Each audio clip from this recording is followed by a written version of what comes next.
नमस्कार दोस्तों आज मैं आप सभी को यह बताना चाहूंगी कि गीता के अनुसार मनुष्य असमय में ही क्यों मर जाता है। मित्रों, पृथ्वी पर जिसने भी जन्म लिया है उसकी मृत्यु तय ही है। यह एक ऐसा सत्य है जिसे बदलना नामुमकिन है। फर्क सिर्फ इतना है कि हर मनुष्य की मृत्यु अलग अलग तरीके से होती है। ऐसे में क्या आप ये जानते हैं कि गीता के अनुसार अकाल मृत्यु क्यों होती है, कब होती है और असमय में ही व्यक्ति क्यों मर जाता है। चलिए हम जानते हैं कि असमय मृत्यु कैसे होती है। बता दें कि धरती में प्राणियों की संख्या इतनी है कि प्रत्येक दिन किसी न किसी की मृत्यु होती रहती है। वही हर मनुष्य को मोक्ष भी प्राप्त नहीं होता। उसमें से कुछ ऐसी भी आत्माएं होती हैं जो सदियों तक धरती में ही रह जाती है। आपने कई बार देखा होगा कि आए दिन लोग दुर्घटना या फिर किसी प्राकृतिक आपदा का शिकार हो जाते हैं, जिसके चलते उनकी मृत्यु हो जाती है। इस तरह से मौतों को धर्मशास्त्रों में अकाल मृत्यु कहा गया है। चलिए जानते हैं कि अकाल मृत्यु होती क्यों है। अकाल मृत्यु वह स्थिति होती है जब मनुष्य का शरीर नष्ट तो हो जाता है किंतु आत्मा संसार में रह जाती है। लेकिन सवाल यह उठता है कि अकाल मृत्यु के पीछे क्या कारण होता है और उसके बाद आत्मा का क्या होगा। इससे पहले बता दें दोस्तों कि अकाल मृत्यु क्यों होती है और गरुड़ पुराण के 7 अध्याय में इसका उल्लेख भी मिलता है। यदि कोई प्राणी भूख से तड़प तड़प कर मर जाता है या फिर जहरीला पदार्थ सेवन करने से या फिर पानी में डूबने से अगर किसी व्यक्ति की मौत हो जाती है तो ऐसे मनुष्य को अकाल मृत्यु की श्रेणी में रखा जाता है। बता दें कि अकाल मृत्यु किसी भी वजह से हो सकती है, फिर चाहे वह किसी रोग के कारण ही क्यों न हो। ऐसे में मनुष्य यही सोचता है कि काश ये उसके साथ नहीं हुआ होता तो यह इंसान बच गया होता। गरुड़ पुराण में भी श्री हरि के वाहन पक्षीराज गरुड़ भगवान से पूछते हैं कि जब वेदों में मनुष्य की उम्र 100 साल निश्चित की गई है तो उनके अकाल मृत्यु क्यों होती है। तब श्री कृष्ण जी अपने उत्तर में कहते हैं कि यह बात सच है, वेदों में मनुष्य की उम्र 100 साल निर्धारित की गई है, परंतु इससे दुष्कर्म को नहीं मिलाया गया है। यानी व्यक्ति की मृत्यु तभी होती है जब उसके पास धर्म कार्यों के लिए शक्ति नहीं होती या फिर उसका शरीर उसे धर्म कार्य करने की अनुमति नहीं देता है। इसके साथ ही जब कोई व्यक्ति अपनी इच्छा से धर्म कार्यों को त्याग देता है तो धरती पर उसके जीवन अवधि कम हो जाती है।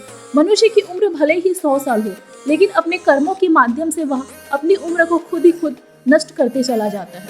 धर्म ना वेदों का ज्ञान होने के कारण व्यक्ति जान ही नहीं पाता है कि वह कब कुकर्म करता चला जा रहा है। इसके बाद उसकी अकाल मृत्यु हो जाती है और अकाल मृत्यु के बाद आत्मा का क्या होता है, इस विषय में भी गरुड़ पुराण में विष्णु जी आगे यह कहते हैं कि मनुष्य के जीवन में 7 चक्र निश्चित है। ऐसे में अकाल मृत्यु को प्राप्त होने वाले जो मनुष्य इस चक्र को पूरा नहीं कर पाते उसे मृत्यु के बाद भी बहुत से कष्ट भोगने पड़ते हैं। दरअसल अचानक ही मृत्यु होने के चलते व्यक्ति की इच्छा, कामना और तृष्णा बनी रहती है जो कभी पूरी नहीं हो पाती।